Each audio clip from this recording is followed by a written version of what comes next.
For any of you who've played card games, how much does this scare you? I think I've answered what Hearthstone Battlegrounds is. It's a mode that isn't the main mode because the cards that are out now is, in comparison to Galakrond, feels like I skipped the Saiyan saga straight into the Super Saiyan Blue saga. Like, what the fuck are these cards?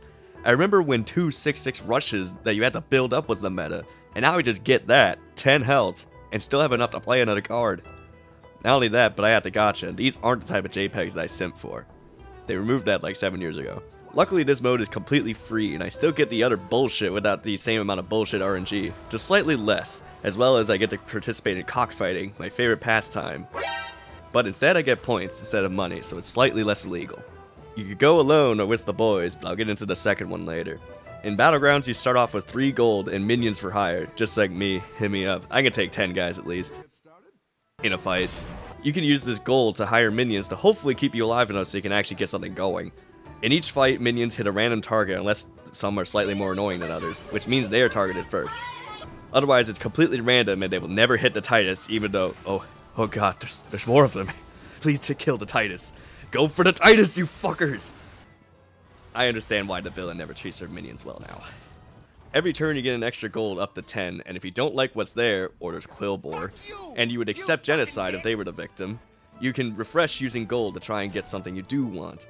Or if there's something that helps your build, but you need your next paycheck from your minimum wage pub last job, you can freeze the tavern and let them go on the ice rink for a bit to keep them there until you want to hire them. You'll be doing these two things a lot, because not only do you need certain cards that will start giving you bigger numbers, but if you get 3 of the same card, their buffs and numberers get biggerers. Those are real words. Not only that, but you can get a minion of the next tier, which will either give you something that will make you scale even further than anyone else, or you get absolute dog shit. And you would have rather not had that triple reward because of that. All of these will help create your build, and what I mean by builds is that usually there are synergies between certain types of minions, like beasts usually get buffed by other beasts. Same with undead, nagas, you get the idea. However, they all get buffed in a completely different way from another.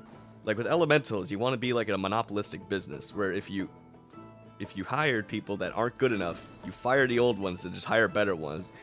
We don't care what happens to the others, they're gone. Beasts summon a ton of beetles, like a lot of fucking beetles. Oh, holy shit, this is somehow the reverse of the 2 kids in a trench coat, and I didn't think that was possible. Undead is, ironically, about dying to buff themselves. And Quillbores by being cringe. Or you could go for the fabled all-type build, where you have one of each type and get buffs that way. Sadly, there's only like 3 cards that help with that, but it's hilarious when it works. All of the types have a very unique playstyle, and different ways to have the stupidest build possible. And it changes every season as well. Like last season, it was entirely different from how it works in this season. Another core part of your build is the character you pick at the start of the round. You start by being able to pick from 2 characters with the other 2 locked behind the battle pass, because remember, this is Blizzard we're talking about. And you can also reroll by paying for them. Again, this is Blizzard. They each enhance certain types, with some synergies being as subtle as a shonen anime protagonist, where if they don't tell the audience exactly what's going on, they'll forget what's going on. Probably. I think that's what the writers believe.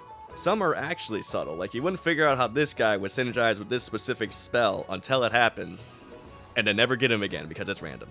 All of these together make the fundamentals of this game. Anything further would be nerd shit that most of you aren't here for. You're here for me to say funny things until the video ends, and for me to passively assimilate more people into having my opinions for my ultimate master plan to dumbify everyone. Speaking of everyone, you can play this game with anyone. They're infinitely more fun duos mode. In duos, all the same principles of the game are the same, except there's 2 of you now.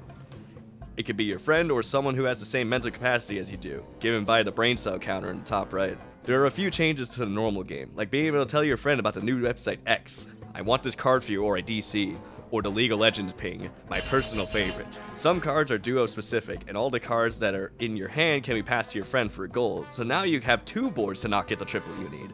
While it doesn't sound that different, it feels entirely different because now you're basically managing 2 different boards and desperately playing telephone with the teammate you have through 4 pings. Unless you had the magical Discord app. The only downside to this game is that you have to download the Battle.net launcher, or play on a mobile. But despite that, this game is absolute chaos, and I'd absolutely recommend if you want a game that you don't have to pay for. And just to see a bunch of bullshit. With that, I send you to the impact fog dimension that you're trapped in, and definitely won't click off and read the comments instead of listening. Bye bye.